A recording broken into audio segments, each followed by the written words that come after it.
apa kebijakan yang akan Anda lakukan untuk melakukan pembenahan tata kelola partai politik? Waktu untuk menjawab 2 menit dimulai dari sekarang. Saya rasa lebih dari sekedar partai politik. Rakyat tidak percaya kepada proses demokrasi yang sekarang terjadi. Itu jauh lebih luas dari sekedar partai politik. Ketika kita bicara demokrasi, minimal ada 3. Minimal 3 nih. 1 adalah adanya kebebasan berbicara. Yang kedua, adanya oposisi yang bebas untuk mengkritik pemerintah dan menjadi penyeimbang pemerintah. Yang ketiga, adanya proses pemilu, proses pilpres yang netral, yang transparan, jujur, adil. 3. Dan kalau kita saksikan akhir-akhir ini, 2 ini mengalami problem. Kita menyaksikan bagaimana kebebasan berbicara menurun, termasuk mengkritik partai politik. Dan angka demokrasi kita menurun, indeks demokrasi kita. Bahkan pasal-pasal yang memberikan kewenangan untuk digunakan secara karet kepada pengkritik, misalnya Undang-Undang ITE atau pasal 14, 15 Undang-Undang Nomor 1 tahun 1946. Itu semua membuat kebebasan berbicara menjadi terganggu. Yang kedua, oposisi. Kita saksikan minim sekali adanya oposisi selama ini. Dan sekarang ujiannya adalah besok. Bisakah pemilu diselenggarakan dengan netralitas, dengan adil, dengan jujur? Ini ujian ketiga. Jadi, persoalan demokrasi kita lebih luas dari segala persoalan kepada partai politik. Nah, bagaimana untuk partai politik sendiri?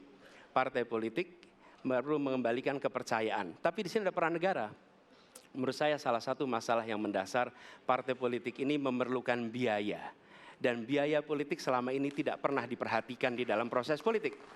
Untuk kampanye, untuk operasional partai, semua ada biayanya.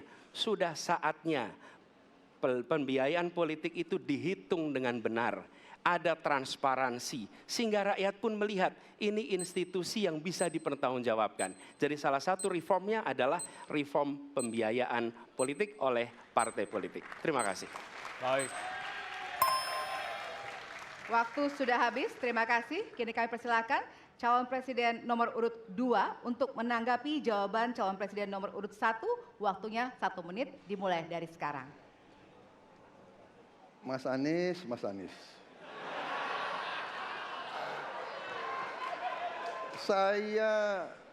Saya berpendapat Mas Anies ini agak berlebihan. Mas Anies mengeluh tentang demokrasi ini dan itu dan ini. Mas Anies dipilih jadi gubernur DKI menghadapi pemerintah yang berkuasa. Saya yang mengusung Bapak.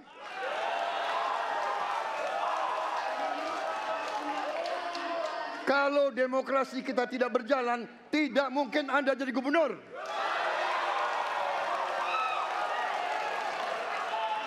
Kalau Jokowi diktator, Anda tidak mungkin jadi gubernur.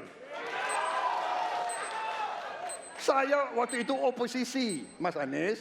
Anda ke rumah saya, kita oposisi, Anda terpilih. Waktu habis, Bapak. Harap tenang, Bapak Prabowo. Baik, para pendukung, kami mohon untuk tenang, para pendukung. Para pendukung, Baik.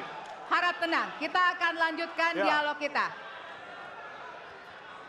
Harap tenang, hadirin, harap tenang. Kami sampaikan kembali, hadirin harap tenang. Apabila tidak tenang, maka debat tidak dapat dilanjutkan. Ya, kami mohon kerjasamanya kepada para hadirin yang berada di halaman gedung KPU untuk bisa menaati aturan yang telah kita sepakati bersama. Ya. Baik, selanjutnya kepada calon presiden nomor urut 3, kami silakan untuk menanggapi jawaban calon presiden nomor urut 1, waktunya 1 menit dari sekarang. Saya jadi tidak enak ini Mbak hari ini.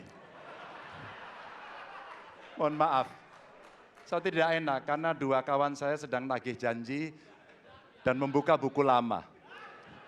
Tapi percaya begini, yang pertama tidak ada demokrasi tanpa partai politik. Tidak ada, suka tidak suka, mau tidak mau. Dan fungsi partai politik itu adalah agregasi, sumber rekrutmen kader, pendidikan politik. Kebetulan saya pernah menjadi ketua pansus undang-undang partai politik. Maka pada saat perdebatan penguatan dari sisi anggaran, penguatan dari sisi partisipasi masyarakat mesti dilakukan, saat itu tidak terlalu banyak yang setuju. Maka Mas Anies, soal oposisi tidak oposisi, soal kepentingan saja kok. Kapan kita bertemu, kapan kita tidak bertemu, dan kemudian kita akan bersikap pada posisi masing-masing. Tapi yang penting, pendidikan politik kepada masyarakat itulah yang menjadi PR besar dari partai politik agar cepat dewasa. Oke, waktu Anda habis, Bapak. Ya, dan kita akan lanjutkan. Baik, kita akan lanjutkan debatnya, Bapak Ibu. Kita akan lanjutkan ke pertanyaan selanjutnya untuk calon presiden nomor urut 1. Ya. Untuk merespon Oke. tanggapan dari dua calon presiden lainnya, waktunya 1 menit dari sekarang. Ya. Terima kasih. Ketika kita menghadapi sebuah proses demokrasi, di situ ada pemerintah dan ada oposisi. Dua-duanya sama terhormat. Dan ketika proses pengambilan keputusan itu dilakukan, bila ada oposisi, maka selalu ada pandangan perspektif berbeda yang membuat masyarakat bisa menilai. Karena itu oposisi itu penting dan sama-sama terhormat. Sayangnya tidak semua orang tahan untuk berada menjadi oposisi. Oke? Seperti sampaikan Pak Prabowo tidak tahan untuk menjadi oposisi. Apa yang terjadi? Beliau sendiri menyampaikan bahwa tidak berada dalam kekuasaan membuat tidak bisa berbisnis, tidak bisa berusaha. Karena itu harus berada dalam kekuasaan.